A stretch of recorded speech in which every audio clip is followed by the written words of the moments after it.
Revolución. Clase obrera. Soberanía. La hora de los trabajadores. Buenos días, bienvenidos a la hora de los trabajadores. Estamos hoy en un programa especial. En el día de hoy tenemos unos invitados de lujo. Primero que todo, buenos días, otra vez aquí en la hora de los trabajadores. Recordarles que estamos saliendo por Radio Nacional de Venezuela. En la presidencia del circuito tenemos a Isbemar Jiménez, nos acompaña el día de hoy en los controles Dargo Cosenza, en la coordinación de cabina Ilvania García, y por PDVSA TV nos acompaña en la presidencia del canal Mari Penyam, Jenny Páez en la gerencia de producción e información y nuestra productora Génesis Cleman. Además, un saludo a todo nuestro equipo de camarógrafos y personal técnico que nos acompaña el día de hoy. El día de hoy vamos a tratar un tema interesante, un tema también, si se quiere, educativo, todo lo que tiene que ver con el Instituto Nacional de Prevención, Salud y Seguridad Laborales. Esto tiene que ver con todo, este es el instituto que en materia del Estado rige todo lo que tiene que ver con las condiciones óptimas de seguridad en todas las empresas e instituciones del Estado, públicas y privadas. Antes de comenzar la conversa con nuestros invitados, vamos a nuestra primera sección. Comentarios sobre el momento político. Bien, y el tema que pusimos los trabajadores, la lucha de los trabajadores, tiene que ver con el planteamiento que se han hecho la clase obrera en esta etapa de la construcción de la patria socialista. Ya quedó atrás y creo que definitivamente aquel criterio sindical de que los trabajadores solamente pedían aumento salarial, el sextatique y llegar tarde los lunes. Ese era el gran programa que el sindicalismo y sectores de la burguesía impusieron en la masa trabajadora. En este momento los trabajadores tienen un programa político de construcción de una patria socialista, de garantizar la producción, de erradicar la explotación capitalista y la de construir lo que hemos llamado el salario social. La lucha ya no se reduce a una reivindicación o a un contrato colectivo con algunas cláusulas. La lucha ahora tiene que ver con la construcción de la patria. Y en ese sentido tenemos tres grandes líneas en los trabajadores. La primera, aumentar la productividad de alimentos, medicinas y artículos de aseo personal como meta estratégica. La segunda, seguir movilizados políticamente para defender la revolución. Y la tercera, prepararnos en todos los ámbitos: organizativo, profesional, militar, de todo tipo, para defender a la revolución de las amenazas del imperio. Por eso es como dice la canción: nosotros los trabajadores tenemos que decidir si es que vamos a seguir manteniendo explotadores. Bueno, con eso tenemos el comentario político del día de hoy. Alejandra, con nuestros invitados. Sí, como dije anteriormente, hoy vamos a tratar todo lo que tiene que ver con el INSACEL, el instituto que es rector en materia de seguridad y salud laboral. Por eso el día de hoy nos acompaña la directora general de esta institución desde el año 2013, la doctora Lailén Batista. Ella es médico de profesión y especialista en salud ocupacional. También nos estará acompañando la compañera Carla Van Stranden. Ella es la coordinadora de todo lo que son los delegados de prevención a nivel nacional y todo el tema de la seguridad y la salud laboral. Y como decíamos, este es un tema importantísimo, quizás educativo. En el año 1986 fue promulgada la Ley Orgánica de Prevención, Condiciones y Medio Ambiente de Trabajo. También tenemos su reglamento. En el 2005, fue reformada. Doctora Lailén, bienvenida a la hora de los trabajadores. Coméntenos un poco, a grosso modo y en palabras sencillas, vocabulario sencillo, para que el común entienda qué es lo que rige el INSACEL, cómo se regula toda esta materia en las diferentes empresas. Además, es un reglamento que tiene que ser de estricto cumplimiento. Entonces, coméntenos un poco. Bueno, sí, la Ley Orgánica de Prevención, Condiciones y Medio Ambiente de Trabajo, nuestra LOCSIMA, como dice la compañera Milano, fue creada en 1986. Esta ley quedó engavetada por los gobiernos de aquel momento, de la Cuarta República, que no les interesaba que esta ley se pusiera a derecho porque tenían los empleadores, los patronos y las patronas tenían que invertir en mejorar las condiciones de trabajo de los trabajadores y las trabajadoras. En el 2002, en el 99, con la llegada de nuestro comandante supremo de la revolución, nuestro comandante Hugo Rafael Chávez Frías, que se declaró obrerista en su momento, él impulsa la creación del Instituto Nacional de Prevención, Salud y Seguridad Laborales. Inmediatamente, en el 2005, se reforma la LOCSIMAC. La LOCSIMAC viene a regular la materia de salud y seguridad en el trabajo. La LOCSIMAC del 2005, gracias a nuestra Constitución de la República Bolivariana de Venezuela, que en su artículo 87 señala que hay responsabilidad, que el patrono tiene responsabilidad directa en garantizar la salud y la seguridad de los trabajadores, y el Estado tiene que velar, construir las leyes para que esto se dé. Hay un salto cualitativo importante en la Constitución de 1961 a la nuestra Constitución del 99, nuestra Constitución revolucionaria. Es que en la del 61 el tema de la salud y la seguridad laboral se le dejaba al legislador una ley programática en la del 61. En la del 99 dice no. ¿Quién es el responsable? El responsable es el patrón y la patrona, y tiene que garantizar las condiciones de salud y seguridad en el trabajo, y el Estado velar porque esto se cumpla.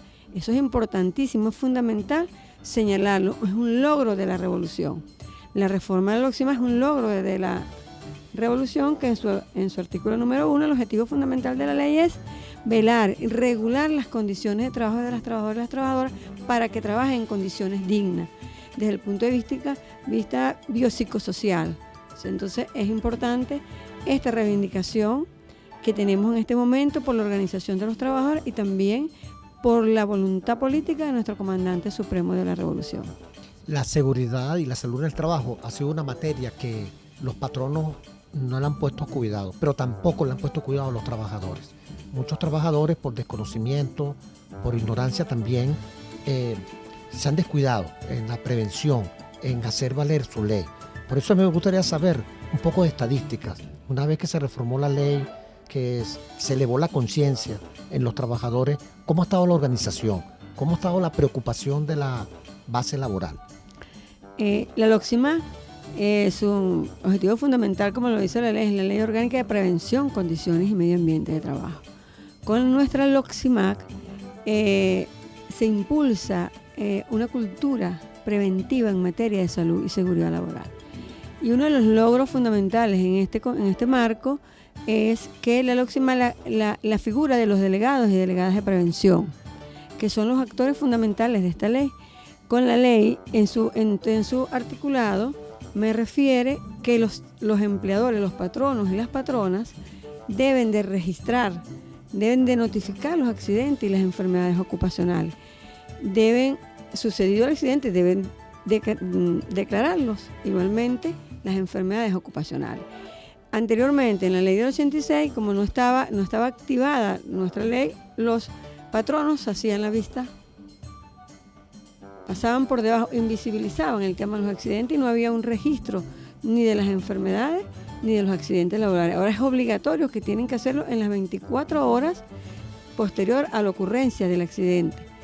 Y con los trabajadores, usted señalaba, importante la formación que señala, porque los trabajadores y las trabajadoras no tenían el conocimiento, no tenían la herramienta fundamental, y en este hecho es fundamental la LOCSIMAC, es la parte de la formación, porque es obligatorio que los trabajadores y las trabajadoras reciban formación en la materia, conozcan cuáles son sus derechos y sus deberes a cumplir en materia de salud y seguridad en el trabajo.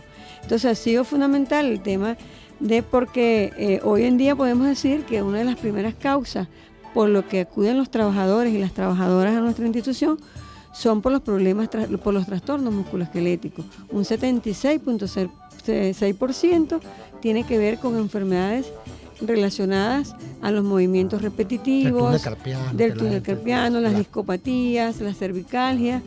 Todo eso hay un 76.6%, y el área de trabajo donde se accidenta más es en la manufactura. Eso también lo tenemos las estadísticas nos dicen dónde se nos están accidentando con mayor frecuencia nuestros trabajadores es en la manufactura, en el sector de la manufactura. Bien, con nosotros también está Carla.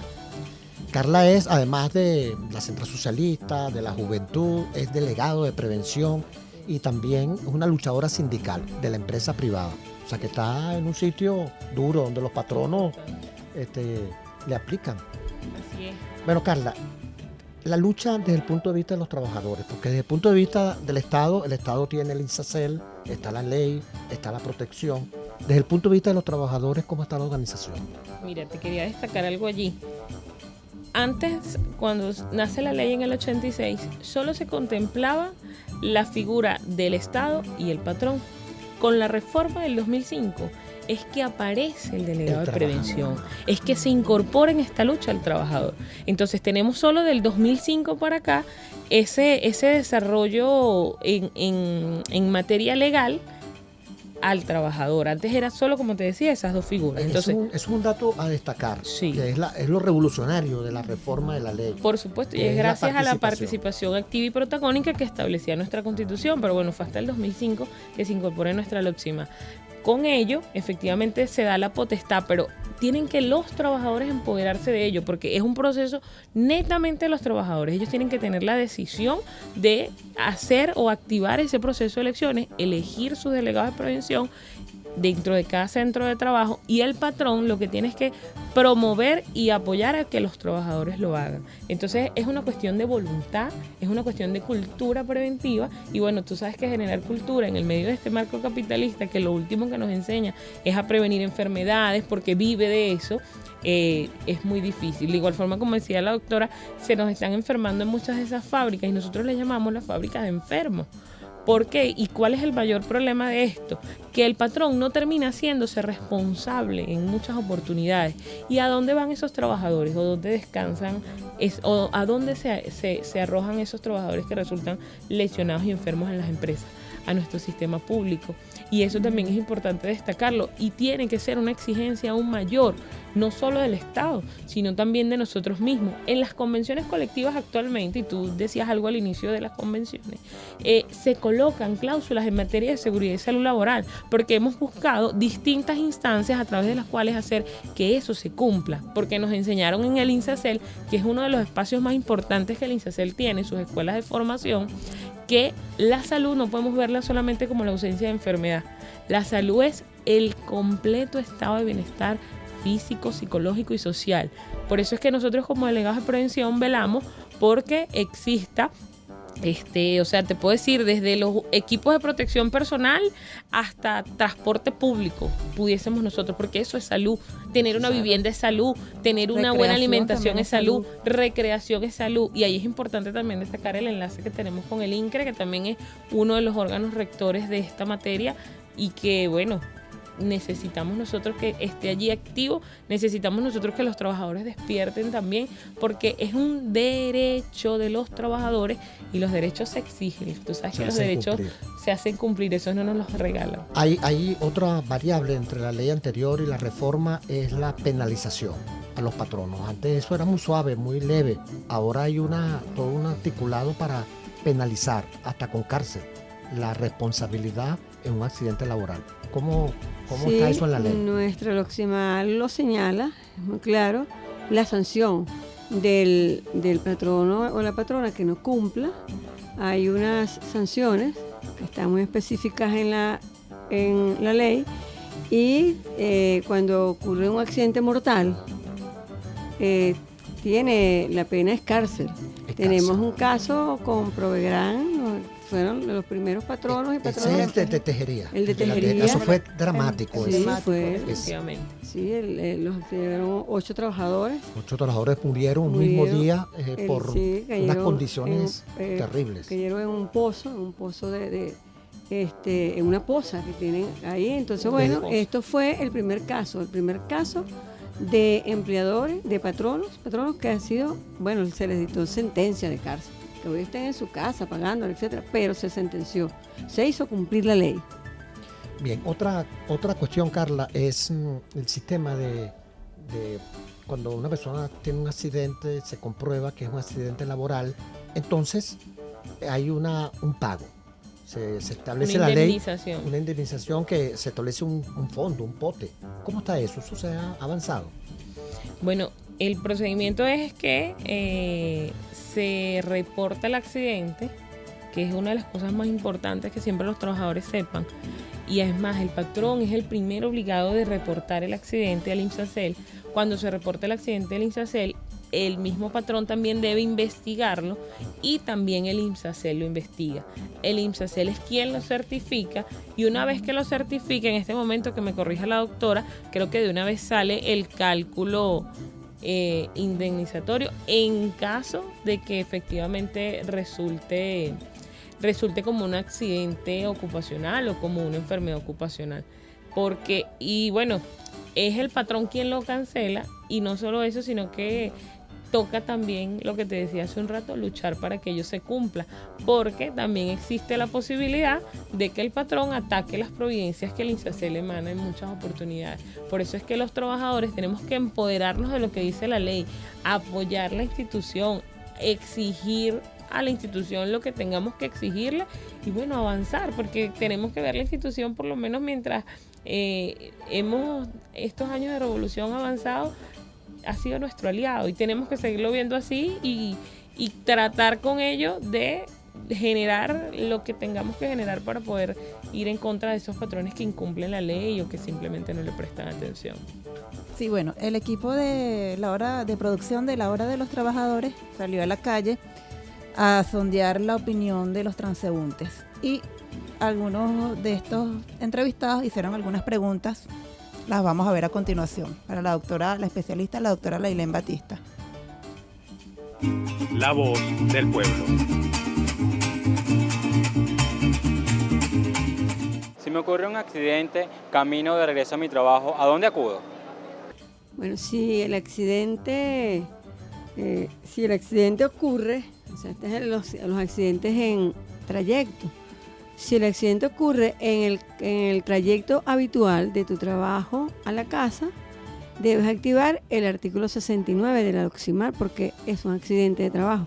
Debes de ir a notificar que te ocurrió un accidente a la gerencia de salud de los trabajadores de tu estado, donde te encuentres, vas y lo notificas. Pero también es importante señalar, si tú porque tuviste que desviar el recorrido de tu casa a tu trabajo por exigencia de tu trabajo, eso también es un accidente, se puede calificar como un accidente de trabajo posterior que el INSACEL lo investigue.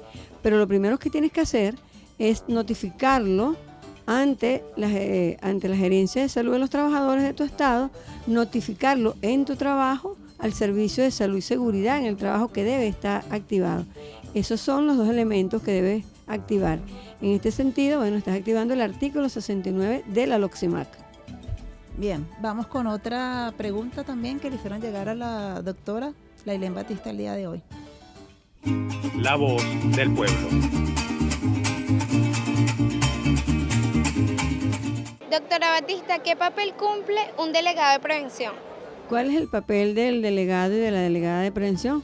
Bueno, ya hemos oído a la compañera Carla, que es una delegada de prevención que sale de las filas del instituto. El papel fundamental de los delegados y delegadas de prevención es velar conjuntamente con el equipo multidisciplinario en materia de salud y seguridad de la entidad de trabajo, puede ser pública o privada, por las condiciones de salud y seguridad de tus compañeros y compañeras. También en nuestra LOCSIMAC está el artículo 42 y 43, donde te hablan de las facultades y las competencias del delegado y delegada de prevención. Pero es fundamental el trabajo del delegado y de la delegada en formarse, en hacerse de la materia, de manejar la LOCSIMAC, porque la Ley Orgánica de Prevención, Condiciones y Medio Ambiente de Trabajo es fundamental que el delegado y la delegada de prevención la maneje, la estudie, la debata con los trabajadores y las trabajadoras para que conozcan cuáles son sus derechos y sus deberes para hacerla valer. Pero el delegado y la delegada de prevención son los actores fundamentales en la materia de salud y seguridad dentro de la entidad de trabajo y, por supuesto, trabajando con su equipo multidisciplinario del Servicio de Salud y Seguridad en el Trabajo, con el comité, porque debe constituir el Comité de Salud y Seguridad, que es un órgano bipartito donde está el trabajador con los representantes de la patrona o la patrona que son colocados por ellos. Pero es fundamental el trabajo, son los actores fundamentales en esta lucha por la defensa de la salud y la vida en el trabajo en las entidades de trabajo, públicas o privadas. Para nuestros usuarios que nos escuchan y nos ven, estamos conversando con la doctora Batista, quien es la encargada, la directora del Instituto INSACEL, ¿correcto? Y con Carla Strahlen. Van Strahlen, quien es delegada de prevención y de la juventud. Estamos conversando con ellos sobre la ley de protección y prevención de las condiciones laborales. Y a mí me gustaría hacer hincapié en algo. La mayoría de los trabajadores están pendientes, no sin razón, del aumento salarial, pero de sus condiciones de vida, de seguridad, de prevención. Creo que todavía falta hacer conciencia. Yo he visto muchos trabajadores que les dan casco y no lo usan, que le dan botas y no las usan. Y ahí tenemos que hacer un esfuerzo para que la conciencia también parta de los trabajadores. Pero bien, ¿cuáles son las estadísticas? ¿Qué ha mejorado entre la ley anterior y ahora? ¿Qué ha mejorado? Yo quisiera comentarte algo sobre eso que acabas de decir. Sobre lo que no usan el casco. Sí, por supuesto que sí. Porque, mira, primero, como delegados de prevención hemos hasta ido avanzando más allá de la ley, porque nos estamos organizando estadalmente y hasta regionalmente como grupo, como equipo. Somos un ejército de más de 60.000 en este momento. 60.000 delegados de prevención. Que me contradiga o que me corrija la doctora, pero en este momento somos un ejército de más de 60.000 delegados de prevención a nivel nacional. Hay un avance importante. Sí, efectivamente. ¿Y qué es lo que queremos nosotros en este momento? Aglutinar todas esas fuerzas. No solamente por el hecho de aglutinarlas, sino porque es necesario que el sentir del uno sea el sentir del otro, porque la lucha de cada uno de nosotros se enlaza. Lo que ocurre en una empresa ocurre en la otra, ocurre en la pública, en la privada. Y en este momento nosotros estamos haciendo eso. Estamos organizando los consejos regionales de delegados de prevención. Nosotros, por lo menos mi persona, pertenece a COREDESAVI, que es el Consejo Regional de Delegados y Delegadas de Prevención por la Defensa de la Salud y la Vida en los estados Vargas, Miranda y Distrito Capital. Y así hay uno en Lara, y así hay en Yaracuy, y así hay en Carabobo, así hay en Aragua, así hay en Portuguesa. Entonces, eso se viene haciendo. Con relación a lo que decían los equipos de protección personal, nosotros estamos generando una cultura hasta para el patrón. Porque muchas veces el patrón entendía que era que había que comprarle casco al trabajador. Entonces le compraba los primeros cascos, los más económicos, y muchas veces no se adaptaba a las condiciones ergonómicas que el trabajador tenía. Y eso mismo ocurre con las botas de seguridad, eso mismo ocurre con los guantes, eso mismo ocurre con muchas otras cosas. Además de que hay algo muy importante. El patrón está en la obligación de promover el uso de esos equipos de protección. No solamente comprárselos, metérselos en una bolsa y firme aquí para que cuando el INSACEL venga tenga la nota de recibido. Sí. No, tiene que enseñar al trabajador por qué los debe usar y generar la conciencia para que el trabajador los use. Estamos llegando ya al final de este segmento con ustedes, pero hay un detalle que nos gustaría. ¿Cuáles son las principales enfermedades registradas, aparte de las psicomotores, musculoesqueléticos? ¿Qué otras enfermedades o accidentes son las más comunes? Fíjese, como le dije, la principal enfermedad por lo que acuden las presuntas enfermedades ocupacionales por lo que acuden nuestros trabajadores y las trabajadoras de nuestras entidades de trabajo, como dije, el 76% tiene que ver con los trastornos musculoesqueléticos. Tenemos las enfermedades de la piel, tenemos los problemas de los factores psicosociales, que hoy en día ocupan un tercer lugar en los problemas de salud de los trabajadores, que tienen que ver con la organización del trabajo, que son los factores psicosociales. Y los accidentes, como lo señalé, el sector económico, donde son los accidentes en el área de la manufactura, en la construcción, también es donde se nos accidentan mayormente los trabajadores. Y los accidentes donde ocurren fundamentalmente son en los miembros superiores. Es donde la parte del cuerpo que es más lesionada por los trabajadores y las trabajadoras con los accidentes de trabajo. Entonces, en esos dos, esos son las causas fundamentales por lo que acuden nuestros trabajadores y las trabajadoras a nuestras unidades operativas en las regiones. Pero también es importante señalar el tema de los registros, y lo señalaba Carlas. nuestros registros epidemiológicos nos han permitido tener el registro de los delegados y de las delegadas de prevención. Tenemos un ejército de delegadas y delegadas de prevención, 351.000 delegados y delegadas de trabajadores registrados. Imagínate. Y tenemos 68.000 hasta ahora activos, o sea, activos a esta fecha, que los tenemos aquellos que todavía no han asistido a la institución, pero es un ejército importante que se debe apoderar de la materia de la salud y la seguridad en el trabajo para poder avanzar y poder minimizar a la mínima expresión el tema de los accidentes laborales y las enfermedades ocupacionales. Bien, doctora Lailén, nos hemos quedado cortas con este primer segmento para este tema tan interesante, pero haciendo aquí la invitación para un nuevo programa para debatir, porque nos quedamos sin chance para hablar de los logros del INSACEL y sobre este tema que da para tanto. Vamos a despedir este primer segmento y regresamos en minutos con nuestro otro tema, que es con las madres cocineras de la patria. Revolución. Clase obrera. Soberanía. La hora de los trabajadores. América Latina obrera, América Latina